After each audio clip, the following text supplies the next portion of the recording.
My name is Claire. I'm 34 years old, oldest daughter, first to walk, first to graduate, first to lose her place in the family without anyone noticing. Serena's wedding was never about me, and I knew that. I wasn't expecting a spotlight, but I also wasn't expecting to feel like I'd been erased. They posted the photo after the rehearsal dinner. 4 women in matching blush silk, arms around each other, wind catching their hair like a scene from a bridal magazine. Sisters forever, the caption read. Serena had tagged everyone except me. I stared at it, thumb paused above the screen. I even refreshed, thinking maybe there'd been another post, one where I was in the frame. There wasn't, just comments. Gorgeous bridesmaids. Perfect shot. Where's Claire? I didn't answer. Neither did anyone else. Earlier that day, Serena had turned to me, lip gloss half applied, and said, "Can you handle the kids during the photos? It's just easier." No smile, no explanation. Just like that, I was moved from sister to sitter. So I said yes. Of course I did. That's what I always do. I fix things before they break. I say yes before anyone realizes they're asking too much. I spent the hour in the back garden, keeping toddlers from eating rose petals and wiping juice off their white shirts. I could still hear the laughter from the patio. Glasses clinking. Flashbulbs popping. No one came to find me. No one thought to say, Claire should be in this. I saw Serena once during the shoot. She looked beautiful. Too beautiful to interrupt. I raised a hand slightly, but she was already looking away. When it was done, someone handed me a used bib and asked if I knew where the diaper bag went. I drove home in silence, hands stiff on the wheel. I didn't cry. I don't cry over these things anymore, but I felt it. Something behind my ribs, pressing harder than usual. It's not about a photo. It never is. It's about the way they let me disappear. About how I could give and still be considered peripheral. They talk about me like I'm dependable, strong, unshakable. That's not a compliment. That's permission. It means they think I can carry it all and won't ask them to stop handing it over. When I got home, I sat at the edge of my bed, scrolled back to the picture and stared. I memorized the way they were standing. The way Serena's hand was resting on someone else's shoulder, not mine. And I thought, for the first time in years, maybe they don't get to ask me anymore. Maybe next time when she says, "Can you?" I'll say no, and maybe I'll mean it. The dress code came in a PDF. I opened it late at night, after work, sitting cross-legged on my living room floor with my dinner going cold beside me. Blush pink, champagne accents, silver shoes. It listed the names of the bridesmaids beneath it. 4 of them. My name wasn't there. At first I thought maybe it was a mistake, a formatting error, an oversight. Then I read the line below. Claire, can you keep the kids together before the ceremony? They'll feel safer with you. Not, would you mind? Not, I'm sorry you're not in the bridal party. Just a line, like a side note. I stared at it for a full minute. I even clicked back to page 1, thinking maybe I'd misunderstood the purpose of the document. But no, it was exactly what it looked like. I wasn't a bridesmaid. I was a child manager. That weekend, at the final planning brunch, I tried to act normal. Serena floated between tables, glowing with that bridal detachment that makes everyone else orbit around you. When she finally sat beside me, she didn't apologize. She just said, "You're the only one I trust with the kids." I looked at her. She didn't look back. I nodded. That's all I did because I've learned that saying yes is safer than asking why. The others laughed about flower petals and shoe choices. One of the bridesmaids joked that she'd accidentally ordered the wrong shade of blush, and Serena nearly had a meltdown. She turned to me mid-laugh and said, "Claire knows how particular I get. She's seen all my craziness since childhood." They laughed again. I didn't. I took a sip of lukewarm tea and told myself to let it go. This is her day. This is temporary. This is not personal. But that voice inside, the one I've ignored for years, whispered something different. They don't see you. They see what you do for them, not who you are. I carried the table decor out to the car afterward without being asked. No one offered to help. Not even Serena. As I closed the trunk, I saw her through the cafe window, arms linked with her best friend, both of them laughing. I couldn't remember the last time I'd made her laugh like that. Maybe I never had. On the drive home, I rehearsed the words I never said. I would have liked to stand beside you that day. I wanted to feel like a sister, not staff. I would have worn any dress just to be part of it. But when I got home, I opened a group chat and typed, "I'll handle the kids. Let me know what time to arrive. Then I hit send. And just like that, I stepped out of the frame again. But this time I felt it. And this time I wrote it down. I picked up the dress from the dry cleaner on a Wednesday. Serena had texted me the brand, the color code, and a tiny note. Don't overdo it. Just something simple in navy would be fine. Navy. I paused at the word, thinking maybe she meant for the rehearsal dinner or the day after brunch. Surely not for the ceremony, not when the rest were in blush. But she'd written it flatly, without question, and I didn't want to seem difficult. The girl at the dry cleaner held it up. It's pretty, she said, even though it wasn't. It was plain. Stiff fabric, wrong shade for my skin. It looked like something you'd wear when you didn't want to be noticed. Exactly the point, I realized. At the final fitting, I saw the bridesmaids twirling in their matching gowns, shimmering pale pink, with delicate straps and subtle floral embroidery along the hem. Serena called them soft elegance. They looked like they belonged in a movie. I stood at the edge of the room, holding my navy dress like a uniform I hadn't earned. No one commented on it. No one asked why it didn't match. Not even Serena. Because in their eyes it did. It matched the role I was playing. Someone handed me a box of hairpins. Someone else asked if I could help get the flower girls to stop running around. I nodded. I always nod. I watched them pose for a test photo in front of a rose wall. Serena adjusted one girl's strap, then glanced over her shoulder. Our eyes met for less than a second. She smiled barely. Not warmth. Approval. Like I was a reliable employee. That's when I realized something. I wasn't being overlooked. I was being assigned. I stood in that navy dress in a sea of blush pink and thought, this isn't an accident. She wanted me in the room, but not in the picture. She wanted me there, but muted. Background. Safe. Afterward, I went to the restroom and stared at myself in the mirror under fluorescent lights. I looked like a guest. A distant cousin. Not a sister. I ran my hands down the fabric. It wrinkled easily. It wasn't made for photos. It was made for errands. I didn't cry. I just took a picture of myself in that dress. Alone. In the mirror. And I saved it. Not to post. Not to share. Just to remember. So when I look back one day and wonder if I imagined all of it, the erasure, the small cuts, the quiet control, I'll have proof. They called it Serena's special day. But I know better. It was the day I started counting everything they took for granted. Aya and everything I wouldn't forget. My mother's smile changes depending on who she's looking at. That's something I've always known but never said out loud. When Serena walks into a room, Mom's whole face lifts. Her eyes crinkle. Her posture straightens. She laughs louder. It's automatic, like muscle memory. That Saturday, we were sitting in the sunroom folding wedding programs. Serena was late, again, but no one minded. Not even Mom. She's got a lot on her plate, she said, folding another card with precise, practiced fingers. I nodded, even though I'd been the one calling vendors all morning because Serena forgot. When Serena finally floated in, her hair messy, sunglasses on indoors, phone glued to her palm, Mom beamed like she'd just walked in from saving lives. You look exhausted, Mom said, practically cooing. You're doing too much. Serena didn't even look up. Claire handled most of it, right? Mom glanced at me then, briefly, as if remembering I was still in the room. Yes, Claire's been great. As always. Great, as always. That was my whole identity. Useful, consistent, dependable, the family appliance.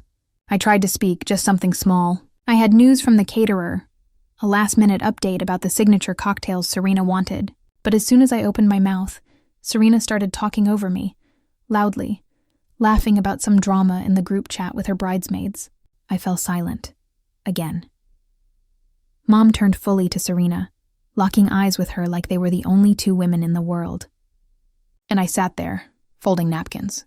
They talk about middle child syndrome, but no one talks about the invisible eldest, the one who's always expected to be okay, so others can fall apart. I felt like I was watching a performance I used to star in, but I'd been quietly replaced. Serena made a joke about someone's outfit being tragic, and Mom doubled over, laughing. I forced a smile. It stayed too long.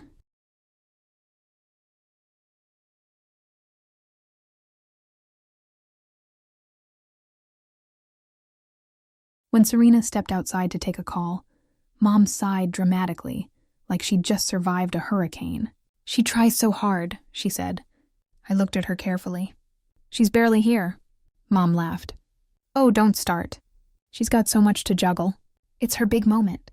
I wanted to say, and when was mine? But I didn't.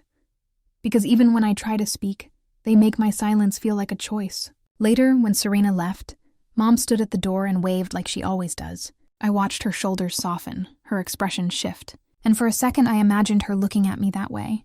Just once. She turned back to me with a sigh. Can you stay a little longer and help me finish these? I nodded. Of course I did. Then I picked up another program and smiled like it didn't sting. But inside I wasn't folding anymore. I was collecting. The laughter started before I could sit down. Serena had just finished telling some story about her college roommate getting drunk and mistaking a groomsman for a waiter. Everyone was in stitches.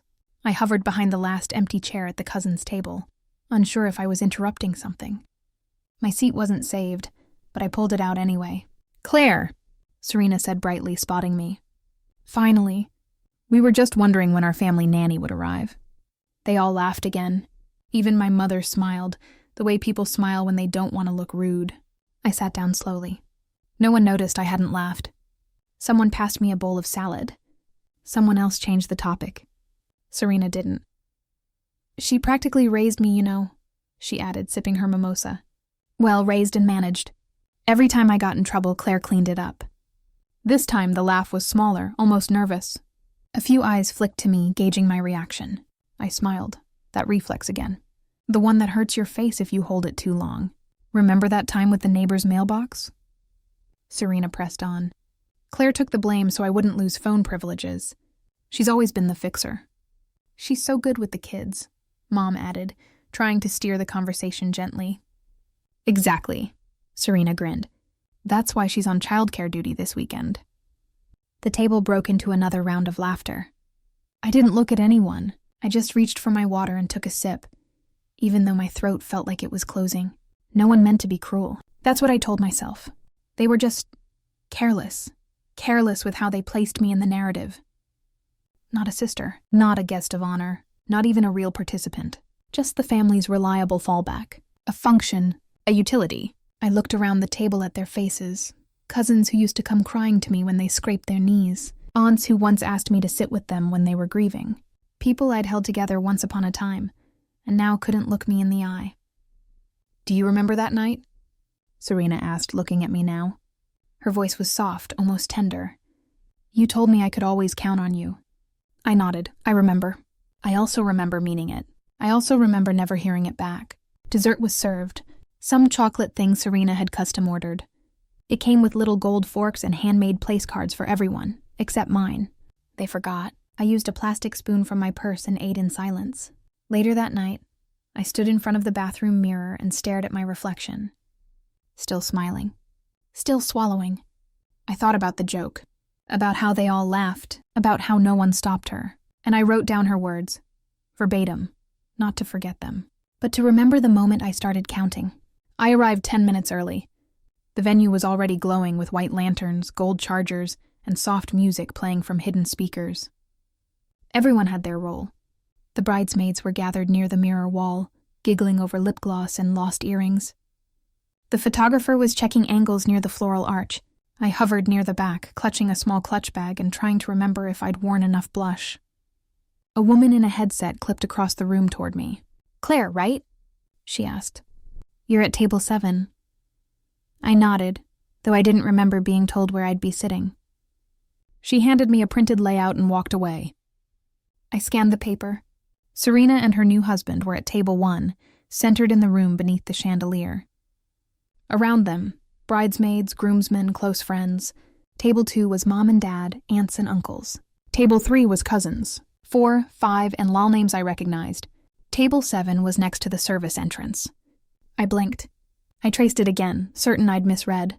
But no, I was at the edge of the map, beside the staff, across from the DJ booth. Technically in the room, but barely. An afterthought. Is that okay? Someone asked behind me. It was Mom, suddenly beside me, adjusting her bracelet. I turned to her. It says I'm by the kitchen. Oh, don't make a thing out of it, she said quickly. It's just easier that way. You'll be near the kids, and that side's quieter. You don't mind, do you? I smiled. Of course I did. But I said, "It's fine." Because if I didn't, I'd be dramatic.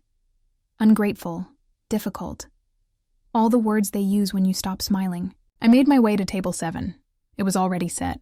White napkins were folded just a little less precisely than the other tables. The flower arrangement was wilted on one side. One of the chairs wobbled slightly when I pulled it out. From here, I had a clear view of Serena's seat. Her gown shimmered even when she wasn't moving. She tossed her hair, beamed, and posed for a selfie with the maid of honor. I sat down. Alone. A waiter brushed past behind me and murmured, "Sorry." Another dropped a fork. I folded my hands in my lap and stared straight ahead. They put me here on purpose. I wasn't noisy. I hadn't made a scene. But I had noticed the dress, the joke, the silence. Maybe they saw it in my eyes. Maybe they thought keeping me near the wall would keep me small. And maybe they were right until now. Because in this quiet corner, beside the kitchen, something woke up in me. Not rage, just clarity. You can only ignore someone for so long before they start remembering every detail, and eventually documenting it. The text came at 6:43 a.m. "Kids are wild. Can you come early?" No greeting, no explanation. Just a command delivered like a push notification. I stared at the screen in the pale light of my bedroom. The curtains hadn't been drawn yet. My dress still hung on the closet door, untouched. I hadn't even had coffee. I waited for a second text. There wasn't one. No please. No good morning. No thank you. Just the assumption that I would show up. And I did. Because despite everything, I'm still the one who shows up. I drove in silence, hands tight on the wheel. My GPS said 32 minutes to the venue. I didn't put music on. I needed the quiet. I arrived before most of the bridal party. The planner was outside, clipboard in hand, giving orders to the florist. Inside, chaos. 3 kids under 7, all sugared and half-dressed. One flower girl was crying over a broken bracelet. The ring bearer had spilled juice on his pants. The littlest one kept pulling off her shoes and running barefoot across the stone floor. When Serena saw me, she didn't say hello. She just pointed toward the mess. "Thank God, can you just handle it?" She didn't wait for my answer. Just turned and floated back into her makeup chair. So I knelt, wiped sticky hands, bribed with crackers, and rebraided hair. I dug through bags that weren't mine for socks that didn't match. I chased the barefoot toddler through a maze of folding chairs while the rest of the bridesmaids took mirror selfies. No one took a photo of me, but I was there in every detail. Behind every perfect picture, there's someone out of frame holding it all together. And this morning, that person was me. At some point, I glanced at the mirror wall where Serena was getting her makeup done. She was laughing. Effortlessly beautiful. Not a single ounce of effort is visible. She caught my reflection. Our eyes met briefly. Her smile didn't change. She didn't see me. She saw the role I played. I got the kids dressed. I kept them clean. I found a safety pin for a broken strap. I calmed a tantrum that nearly took down a centerpiece. And when it was all done, I stood outside the bridal suite, listening to the laughter echo through the door. I looked down at my dress, navy, wrinkled at the hem. My hands smelled faintly of hand sanitizer and fruit snacks. I checked the time. The ceremony hadn't even started yet. And already I was exhausted. I walked outside for air. The sky was pale blue, empty. I stared up and whispered to no one, "You're not invisible." It felt strange to say it, like I was telling a lie, but it was also a warning. And maybe, if no one else would say it for me, I'd finally start saying it for myself. The champagne was cold and bubbly, the kind that makes your teeth ache if you drink too fast. I wasn't drinking mine. I was holding it because I didn't know what else to do with my hands. Dinner had just finished. Silverware clinked across the room. Waiters glided past with plates of mousse and espresso cups. I was still seated at the edge, same spot by the kitchen door. No one asked if I wanted coffee. The DJ tapped the mic. Feedback buzzed. Serena stood. She looked radiant, glowing like someone who had no idea how many small wounds she'd left behind her on the way to that altar. "Before I say anything else," she began, "I want to thank everyone who made today so perfect." Applause. She called out the planner, the florist, the groomsmen, and the girls in blush pink. Each one got a cheer, a toast, a name. Then she looked in my direction. And of course Claire. A few heads turned toward me. I straightened slightly. "She's been incredible," Serena continued, voice sweet and strong. "Like our family nanny, honestly." Laughter, louder than I expected. A few people clapped. Someone whistled. My cheeks went hot. My spine stiffened. She handled the kids, fixed the chaos, probably saved this wedding 10 times, and didn't even ask for credit. That's Claire. More laughter, I smiled. Or something like it. My mouth stretched. My eyes didn't. She raised her glass. To Claire, our MVP. Glasses lifted. A clink rang out. And just like that, I was canonized as the unpaid help. Not a sister. Not a bridesmaid. Not even family. The family nanny. I sipped the champagne. It was warm now. Tasteless. From across the room, Aunt Fariha caught my eye. She didn't laugh. She didn't toast. She just looked at me with a kind of quiet sorrow, like she saw the moment land. She mouthed, "That wasn't okay." I nodded once, barely. The DJ played a slow song. Couples began swaying under string lights. Serena disappeared into the crowd, swept away in her celebration. No one came to my table. I sat there for another minute, staring at my untouched dessert. Then I stood up and walked out of the hall. Outside, the air was colder than I expected. It bit through the cheap fabric of my navy dress. I pulled out my phone and opened my notes app. And I started writing. Not a journal, not a message, just facts, quotes, snapshots burned into memory.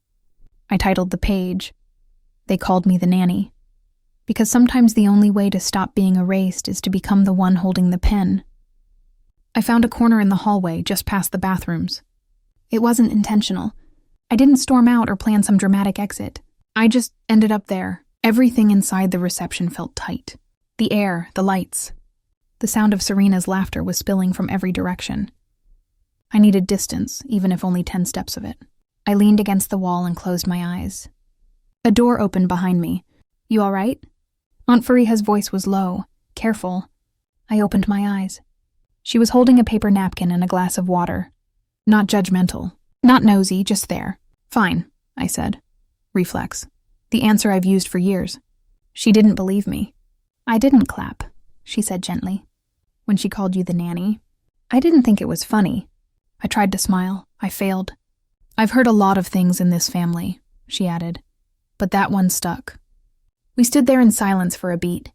The music from the ballroom was muffled, distorted by the wall between us. Somewhere, Serena was probably in someone's arms, twirling under twinkle lights. "She didn't mean it like that," I said eventually.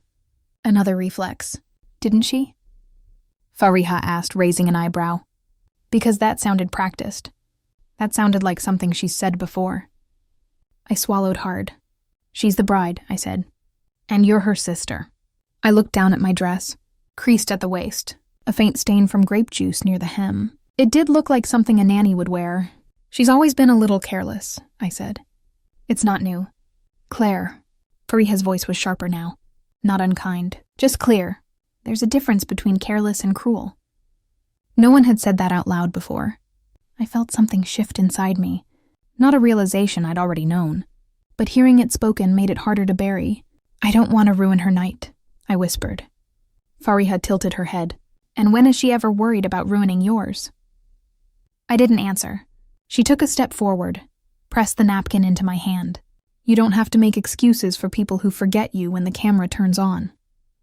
She walked away after that, disappearing back into the glow and the noise and the music. I stayed in the hallway for a while longer, not hiding, just breathing. For the first time that day, I didn't feel crazy. Someone saw it. Someone named it. And maybe, just maybe, I wasn't the one making a mess. When I finally stepped back into the reception, the dancing had started. People were laughing, drunk on champagne and love and their reflections. Serena passed by me without a glance, but I watched her differently now. And somewhere deep inside, I stopped waiting for an apology, because I wasn't the only one watching anymore, and that changed everything. They posted the album 3 days later. Serena's new husband tagged her in everything, the reception shots, the ceremony, even the blurry pictures from the dance floor that no one looks at twice. Everyone was smiling.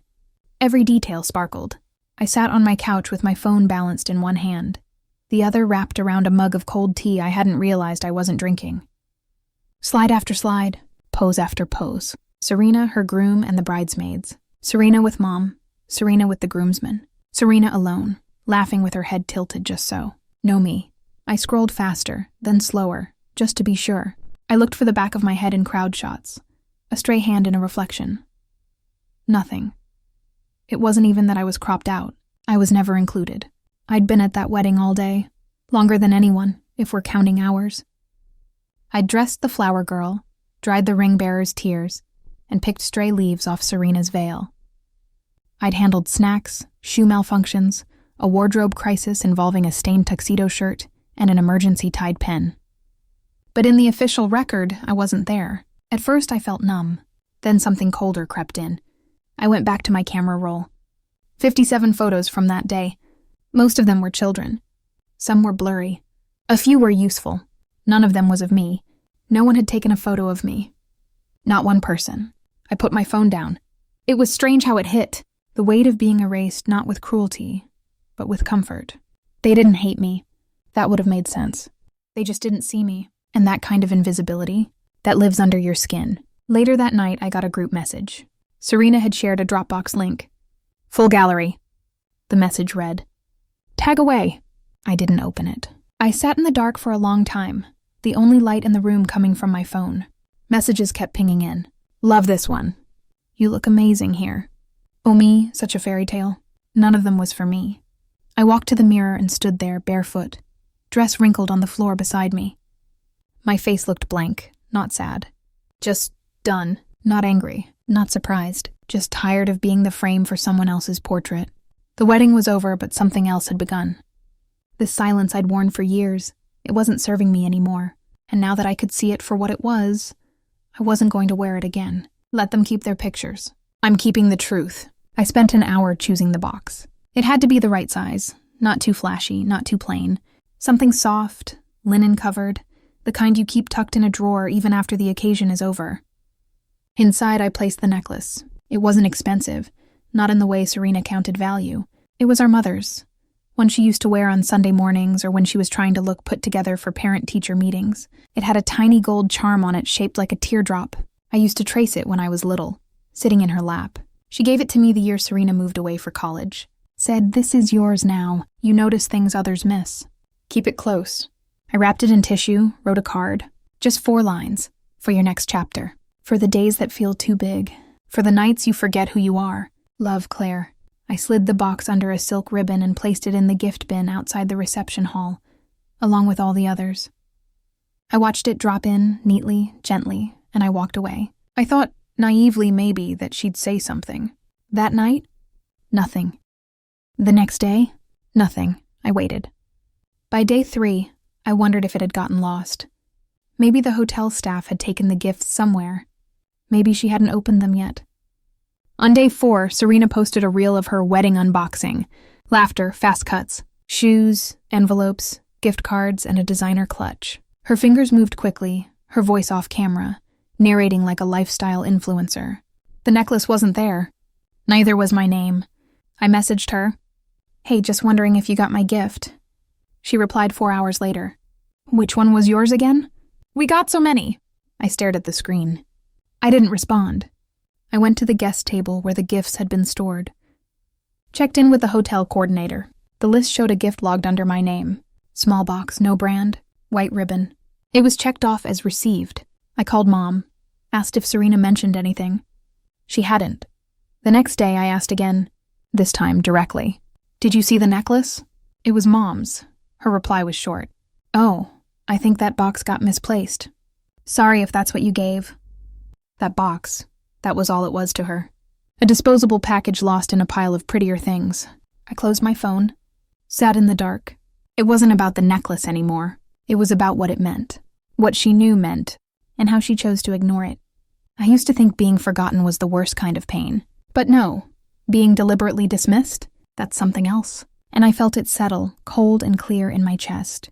She could lose the necklace, but she wouldn't lose what was coming next. I left before the cake was cut. No one noticed. The speeches were done, the dancing had started, and the spotlight had moved to Serena's gown again. How it sparkled when she spun. How the photographer kept shouting her name to get just one more shot. I slipped out the side door, holding the hem of my dress off the damp grass. My heels sank once into the lawn, then found the gravel path. The air outside was cool. Still. I could hear the bass thudding faintly through the walls behind me, muffled like a heartbeat under a pillow.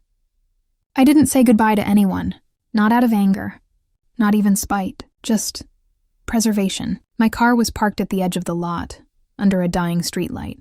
I opened the door, sat inside, and didn't start the engine. I sat there for 5 full minutes. Then I pulled off the shoes, unpinned my hair, pressed my palms against the steering wheel until my fingers tingled. I didn't cry. It wasn't that kind of sadness. It was heavier, flatter, the kind that presses into your bones like humidity. The kind that doesn't rise or fall, it just stays. The kind that reminds you, no one came looking for you. Not Mom, not Serena, not even a text from a cousin asking where I went. I drove in silence. No music, no podcasts. The radio blinked, waiting for me to care. I didn't. The roads were empty. The kind of emptiness that feels biblical. No headlights, no brake lights, just miles of nothing between here and home. I thought about the necklace again. Not the object, just what it meant. That she knew it was mine. That she recognized it and still acted like it was nothing. Like I was nothing. The exit sign for my neighborhood appeared. I passed it, I just kept driving. I don't know why. Maybe I needed more distance than I thought. Maybe I didn't want to return to my apartment and sit alone on that couch, scrolling through posts of a wedding I was physically at but emotionally erased from. I pulled into a gas station 2 towns over, bought a bottle of water I didn't drink, sat in the car again, watching the digital clock shift minute by minute. I opened my notes app, scrolled to the page I'd started days earlier. They called me the nanny. I added a new line. She knew it was mine. And she lied. I stared at those words until they looked unfamiliar. Then I locked my phone and drove home. No one texted. No one called. And in that silence, I realized something that terrified me. They hadn't forgotten me. They'd just stopped choosing me, and now I was ready to stop choosing them. I didn't mean to open the box. It was supposed to go to storage. It was buried beneath a pile of mismatched linens and old board games in the back of my mother's closet. The house had been mostly untouched since her passing 2 years ago, Serena said. Going through her things was too hard. So I did it, like always. I'd been in the house alone for hours. Dust in my throat, sunlight slipping across faded carpet. The quiet was different here. Deeper, like the walls were listening. The box was unlabeled, just a shoebox wrapped in faded wrapping paper. No name, no tape. Inside were letters, dozens of them. Some were addressed to old friends. Some to me, some never sent. And one journal. Small. Leather-bound. Tied with a ribbon that had started to fray. I didn't open it out of curiosity. I opened it because something inside me needed to hear my mother's voice. The first few pages were casual. Lists. Memories. Grocery notes. But further in, her tone changed. She wrote about us. About Serena. About me. Claire is the one they all lean on, but she's the one they forget to lean back toward. She never complains, so they assume she's fine. But I worry they'll keep taking from her until there's nothing left. I stopped reading. I set the journal on my lap and sat very still. Because in those words, my mother had named it. Named me. Serena needs so much, it's hard not to give it. But sometimes I think, Claire's the one who deserved more, and I just didn't know how to give it to her without making Serena feel small. That one sentence broke something open. I wasn't imagining it. I wasn't too sensitive. She saw it. She saw me. And for the first time since the wedding, I cried. Not the elegant kind. The kind that comes from the center of your chest. When grief and validation and anger collide in the same space. It wasn't about the necklace, the dress, or the seat by the kitchen. It was about the lifetime of being useful instead of loved. I read the rest slowly, my fingers trembling at the edges of each page. One day, Claire will realize she's not invisible. I just hope she realizes it before she walks away from all of us completely. I closed the journal, wiped my face, and then I reached for my phone. I opened the notes app, titled a new page, The Things She Knew. Because maybe this story didn't start with Serena. Maybe it started with a mother who didn't know how to love 2 daughters out loud. But I knew one thing now with absolute clarity. Someone had seen me. And next time the world would too. I didn't plan to write or anything. Not at first. I told myself I'd move on. Be the bigger person, take the high road. All those tired, self-soothing lies we tell ourselves when we're afraid of being called bitter. But after I found Mom's journal, something shifted. I didn't want revenge. I wanted the truth. I wanted her to see it all laid out in front of her. What she said. What she did. What she never bothered to notice. So I opened my laptop and started writing.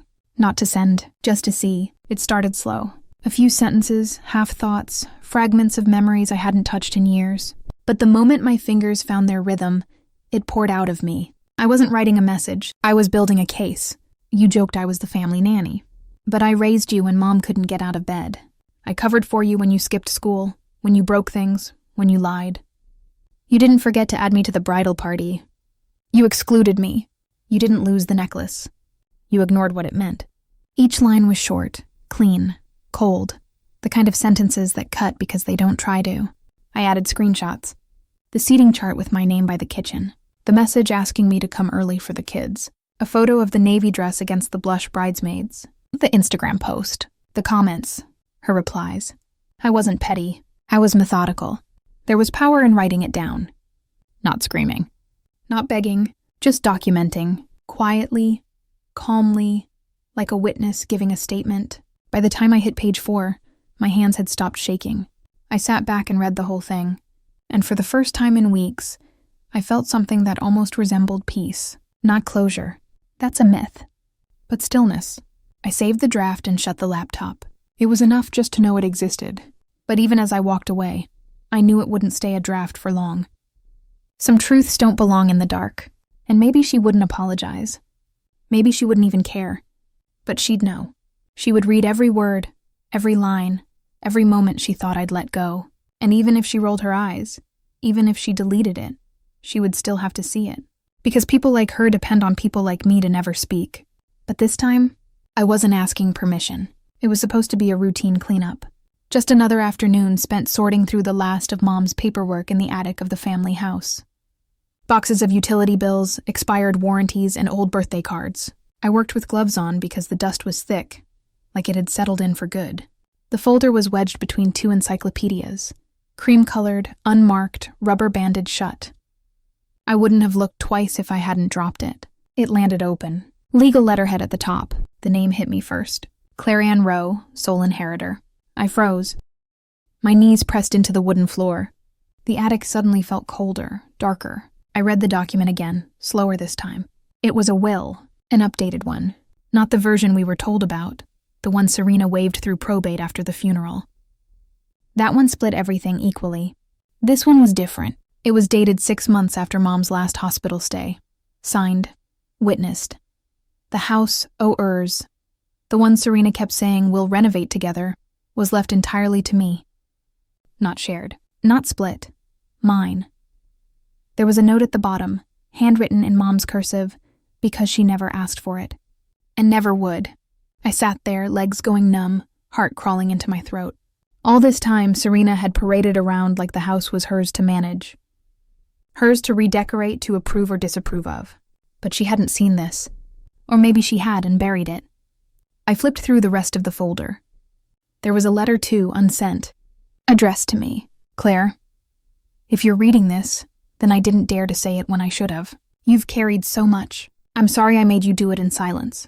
This house should have been yours long before the paperwork caught up. I didn't cry. I didn't smile either. I just folded the letter back and stared at the exposed beams of the attic ceiling, wondering how many times I'd come into this house, my house, and still waited for Serena's permission to feel like I belonged. I took photos of every page, front and back. I emailed them to myself, backed them up in the cloud. Proof, not just for Serena, for me, because I've spent my whole life believing I had to earn space, at tables, in pictures, in conversations. I was taught to be grateful for scraps and smile at the crumbs. But this wasn't a favor. It was a fact. And facts don't need permission to exist. I closed the folder gently, like something sacred. And I knew without a single doubt what would go into the next draft of that email. She came over that evening without being asked. No warning, no polite text. Just a knock on my apartment door at 7:08 p.m. I opened it to find her holding a Tupperware of rice pudding and looking like she hadn't slept well in days. I didn't know if you'd answer, she said. I didn't know if I wanted to, I replied. Still, I stepped aside.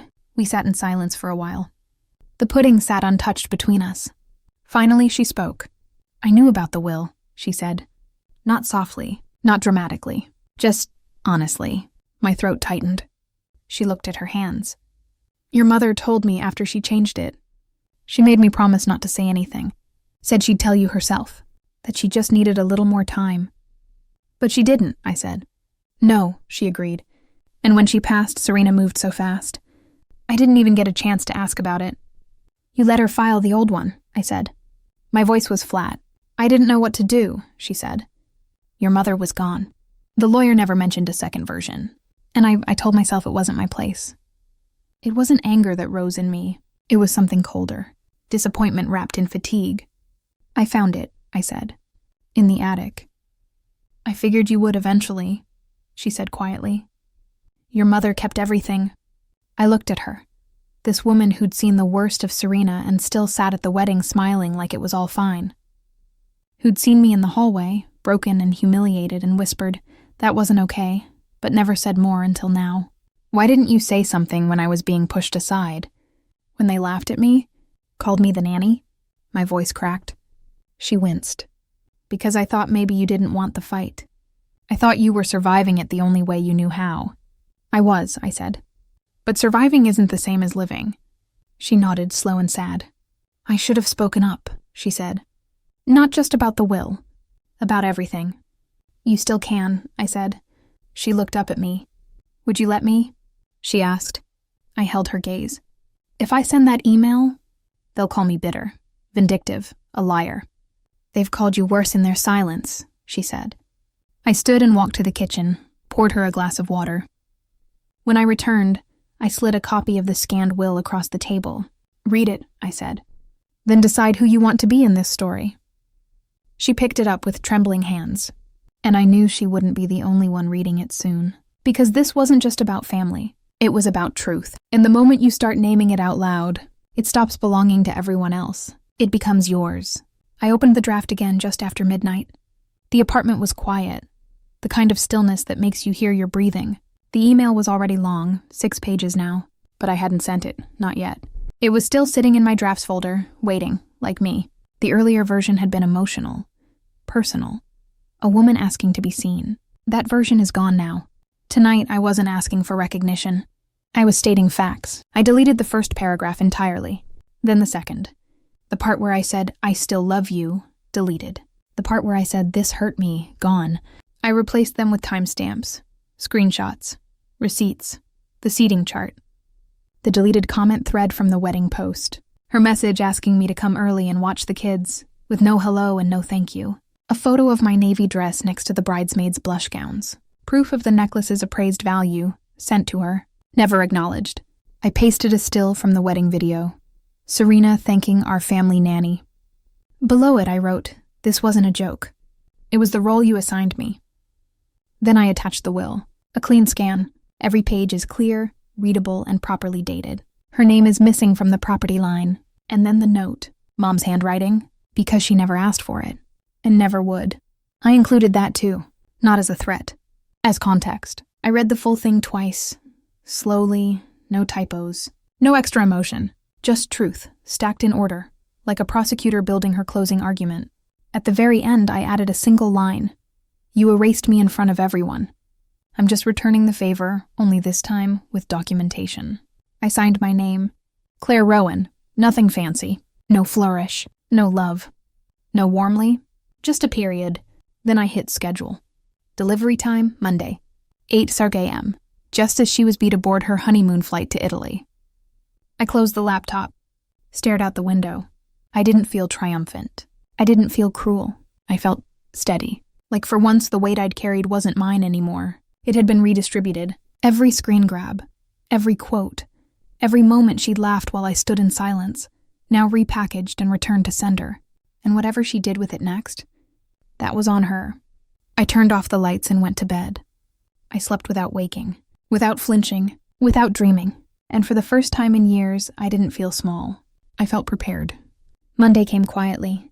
No fanfare, no panic. Just light filtering through the blinds and the low hum of my phone charging on the nightstand. I didn't reach for it right away. I made coffee, washed the same 2 dishes from last night, fed the cat. By the time I checked the clock, it was 7:54 a.m., 6 minutes. I opened the email app. There it was, still sitting and scheduled. To Serena CC. Dad, Aunt Fariha, and one cousin I knew would forward it like wildfire. I hadn't added Mom's name. Not out of habit, but respect. I sat down, hands wrapped around my coffee mug.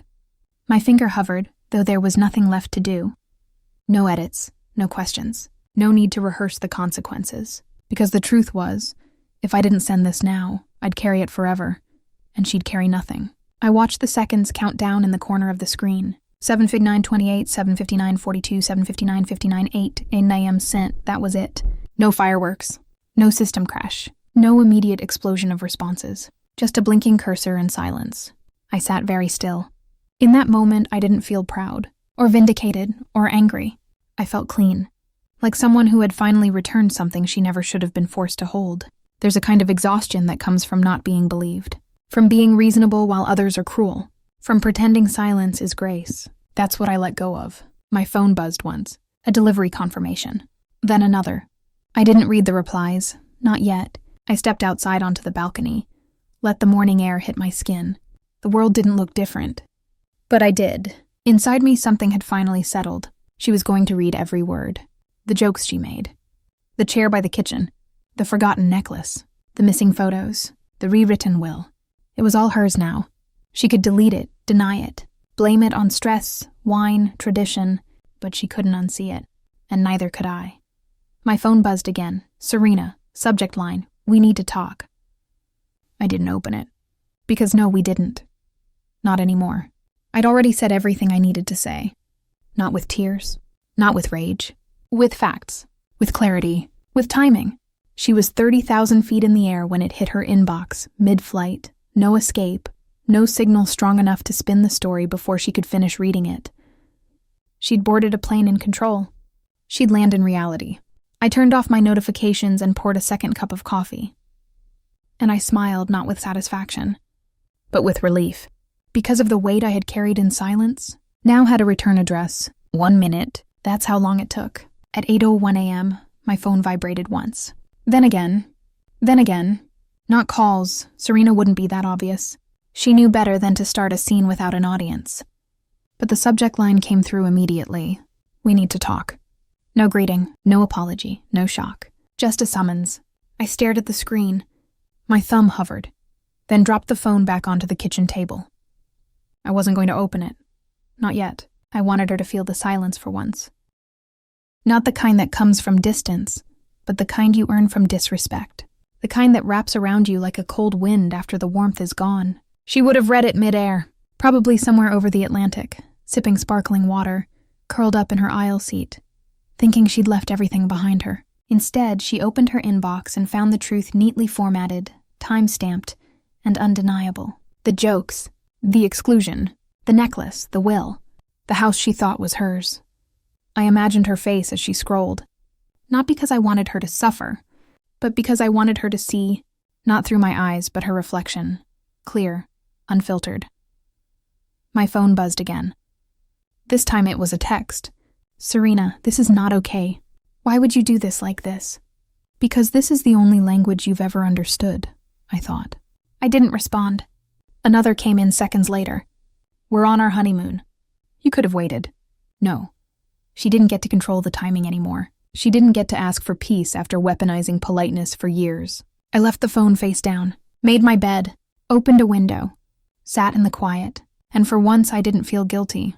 Because when someone finally names the things that hurt, they're always accused of ruining the peace, as if silence were ever peace to begin with. This wasn't about revenge. It was a record, a ledger. And now that it had been sent, I no longer carried it. She did. By 8:17 a.m., the group chat had gone quiet. The one Serena used to flood with weekend plans and curated photos of her perfect life. I pictured the family thread lighting up. Dad is reading the will. Aunt Fariha is backing it up. That cousin of ours, Jasmine, is screen capping every paragraph and sharing it with whichever side of the family she thinks matters more. It would ripple. Not a bomb, just gravity. Quiet, heavy, unstoppable. And me? I didn't feel like the problem anymore. I felt like the consequence. He called at 8:42 a.m., not a text, not a voice note, an actual call. I watched the screen buzz for a full 10 seconds before answering. I knew he wouldn't call unless he had already read it. All of it. Claire, he said. Just my name. No hello. No small talk. I said nothing. There was a long silence. Then I didn't know. His voice cracked on the second word. I almost didn't believe him. Not because I thought he was lying, but because I didn't think he'd ever admit it. You didn't ask, I said quietly. I thought things were fine, he replied. You saw where I was seated. He didn't argue, just breathed into the phone like it hurt to hold. She didn't show me the new will, he said. She said everything was as your mother wanted. It wasn't. Another pause. Fariha confirmed it, he said. She said she found out after the funeral but stayed quiet for Serena's sake. I closed my eyes. Everyone stayed quiet, I said. I didn't mean to let it happen. But you did. That silence again. Not defensive. Just broken. I'm sorry, he said. I know that doesn't fix anything. But I am. It was strange hearing him say it. Not because I needed it, but because for once someone finally did. I was trying to keep the family together, he continued. I thought if I kept things peaceful it would hold. It didn't, I said. No, he agreed. It didn't. He hesitated before speaking again. I don't know how to fix this. You don't, I said. And I'm not asking you to. He exhaled slowly. I imagined him at his kitchen table. The same one we used to sit around as kids. The same clock ticking behind him. The same place where Serena once threw a tantrum over the wrong brand of orange juice and Mom replaced it within the hour. I should have said something when she excluded you, he whispered. When she made that speech. When she acted like you were... less. You didn't. I know. We sat in that truth together, not fighting it. Not escaping it. He cleared his throat. The house is yours, he said. No one will contest that. I have the paperwork. I know. Then after a long pause, do you still want us in your life? I looked out the window. The sun was hitting the side of the building across the street, lighting up windows I'd never noticed before. I haven't decided, I said. He didn't ask for more. Just said, whatever you choose, I'll respect it. It was the first time in years he let me be the one who left a silence hanging, and this time it felt like mine to keep. By noon, the family WhatsApp thread was on fire. I had muted it days ago, but now the notifications came in waves, messages flashing across my lock screen like alarms I couldn't ignore. I tapped it open and scrolled. First came confusion. Cousin Jasmine. Wait, Clary owns the house? Since when? Uncle Imran. Was there another will? Serena never mentioned anything. Then came the screenshots. The seating chart. The speech. A line from my email, the will. Posted, reposted, forwarded again. By 12:18 p.m., the defenses began. Serena. This is all being twisted. I didn't hide anything. Serena. Claire was never excluded. She chose to help with the kids. Serena. This is being blown out of proportion. But no one bit. Cousin Farah. You called her the family nanny. At your wedding. Aunt Fariha. You knew about the necklace. Don't lie. Serena went quiet after that. Not one apology. Not one admission. Just absence. I wasn't celebrating. I didn't need her dragged or humiliated. That wasn't the point. This wasn't about revenge. This was about recognition. About finally having witnesses. I got a private message from Jasmine. We all saw it over the years. We just thought you didn't mind. That one stayed with me. Because that's what happens when you carry things quietly. People stop seeing the weight. They mistake silence for strength, obedience for comfort. But I was never comfortable. Just conditioned. Around 2 p.m., the group chat went completely silent. No pings, no defense. No damage control. Just a long stretch of digital nothing. Serena had left the group. No goodbye. Just vanished. I stared at the screen for a long time, feeling still not satisfied. Not vindicated, but known. And that, after everything, was enough. I didn't reply to any of them. Not yet. I let them talk, speculate, remember. Let them sit with it. Because for once, I wasn't going to explain myself. Not in that chat. Not in that family. Not anymore. They had the receipts now. They could piece the story together on their own. I stepped outside, let the air hit my face, and walked 3 blocks without a plan. I passed shops, kids on bikes, and a woman yelling into a phone. Normal life, unbothered. And for the first time, I felt closer to it than I had in years. Not part of the drama, not the background of someone else's spotlight. Just me, walking forward. Lightened, unmuted, unapologetic. I hadn't been back to the house since the funeral. Too many memories, too much air that didn't move. But this time, I walked up the front steps with the key already in my hand. Not borrowed, not given to me by someone else, but mine. The deed had cleared that morning. I signed the final documents with a lawyer on a video call, watched as my name appeared at the top of the ownership certificate. Claire Ann Rowe, sole beneficiary. I didn't feel triumphant. I felt calm, anchored, the kind of quiet that doesn't ask for permission. I unlocked the front door. It creaked the same way it always had. The smell inside was familiar. Old wood, dried roses, dust layered over decades of life. The hallway mirror still hung crooked, the way it had since Dad bumped it moving the sofa 20 years ago. The kitchen tiles still had the crack near the stove. The bedroom door still stuck slightly at the corners in the summer humidity. Everything was exactly as I remembered. But now nothing felt the same. I walked from room to room slowly, touched the walls with my fingers. Let them remember me. In the living room, I stood in the same spot where Serena once announced she'd been accepted to grad school. Everyone had clapped. I had to, smiling even as Mom whispered, "She's our star." I ran my hand along the back of the couch, the same one I slept on the night of Mom's wake, because Serena needed the guest room for emotional space. That couch had held my grief, and still he had made no complaint. I walked to the kitchen and opened the window. The garden was overgrown. Wild violets are pushing through the stone path. Ivy is curling around the fence. It didn't look messy to me. It looked free. I brewed a cup of tea in the old chipped kettle. Sat on the back steps with it, the heat rising into my hands. There was a time I would have waited for someone to come over, to see the house, to ask me what I'd do with it, to make decisions as a group. But now, I didn't owe anyone input. This place was not a shared memory anymore.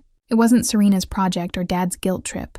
It wasn't a symbol of unity that only existed in photo albums. It was my mother's decision, and it was mine now. I sipped the tea, bitter, too strong. Didn't care, because this house, the walls, the floors, the silence, it knew the truth. It had held all of us, but it had held me the longest.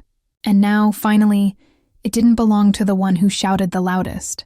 It belonged to the one who had stayed the quietest, until now. The delivery came late in the afternoon. A small white box with gold lettering, no return address. But I didn't need one. I knew it was from Serena. Inside was the wedding album. I sat at the kitchen table, the same one Mom used to polish every Sunday morning, and untied the ribbon. The cover was elegant, linen-bound, embossed with their initials in cursive. A delicate thing made to be displayed. Made to say, look how perfect it was. I hesitated before opening it, but I did. The first page was black and white. The gown, the shoes, the veil draped over a chair. Then came the full-color flood. Serena with the bridesmaids. Serena a-walking down the aisle. Serena is laughing with friends, holding a champagne, kissing her husband, and dancing under fairy lights. Slide after slide of flawless curation. I flipped slowly, scanning every page, every face. I wasn't in a single one. Not in the candid shots. Not in the group pictures. Not at the ceremony. Not near the cake. Not by the gift table. Not even in the background. Not even by accident. I closed the album halfway through and just sat there. It should have hurt, but it didn't, because this wasn't new. This was confirmation. I used to think being cropped out was the worst part, that someone looked at a picture and decided I didn't belong in it. But this was different. This was planned, intentional, curated, a story told without me on purpose. And that made it easier to walk away from it entirely. I stood, crossed the room, opened the drawer beneath the old boiler cabinet, and placed the album inside. Not with ceremony, just with finality. Then I locked the drawer, not because I was hiding it, because I didn't need to look at it again. She had made her version of the truth. A glossy bound lie with golden corners. And I had made mine, a quiet one, with names, dates, evidence, a paper trail. She had edited me out of her perfect memory. But I had the original footage, and in the version that mattered, the one with the will, the witness, the weight, she was the one erased. I walked out to the garden. The wind had picked up. The violets were bending in the breeze, but not breaking. I sat on the step, knees pulled to my chest, and listened to the air moving through the trees. She could keep the album, frame it, post it, rewrite history in every caption. I didn't need to be seen in her story anymore, because I was finally writing my own, and this time, I didn't need a photo to prove I'd been here. I had the house, I had the words, and I had the silence, the kind that followed after truth. The first dinner I hosted in the house was simple. No guest list, no theme, no fragile piece to protect. Just a small table by the window, one candle, a bottle of wine, and food I wanted to eat. I cooked slowly. Not for performance, not for approval, just for myself. No one hovering, no passive-aggressive comments about salt or plating. No Serena leaning over the pot, pretending she knew better. Just music, low and steady. The smell of roasted garlic. Bare feet on hardwood floors. At 6 sharp, I set the table for one. Not out of sadness, but out of choice. One plate, one glass, a folded napkin. A chair pulled out just slightly. The way Mom used to do without thinking. I sat and I breathed. For the first time in my life, I wasn't waiting to be included. I wasn't angling for a seat. I wasn't adjusting myself to fit inside someone else's version of what family should look like. I was already here, in the house I grew up in the space they tried to rewrite me out of, in the very place where I had been expected to serve, to sacrifice, to step aside. Now I wasn't stepping anywhere. I ate slowly, looking out at the garden. The porch light clicked on as dusk folded across the yard. I thought about how many versions of myself I'd carried here over the years. The daughter who stayed quiet. The sister who smiled too much. The woman who raised other people's children without complaint. I buried all of them one by one in silence. But tonight I dined with the woman who remained. The one who sent the email. The one who found the will. The one who opened the drawer and saw a life without photos and still didn't disappear. That version of me didn't need Serena's approval, or Dad's explanations, or a wedding album that left me invisible. She just needed space. And she'd made it. I poured another glass of wine and toasted the quiet. Not the kind I used to be forced into. The kind I had chosen. A new kind of silence. One that was full of truth, of peace, of self. I sat there long after the food was gone. Candle burned low. The playlist stopped. The world softened. And still I didn't move. Because this seat, this one was mine.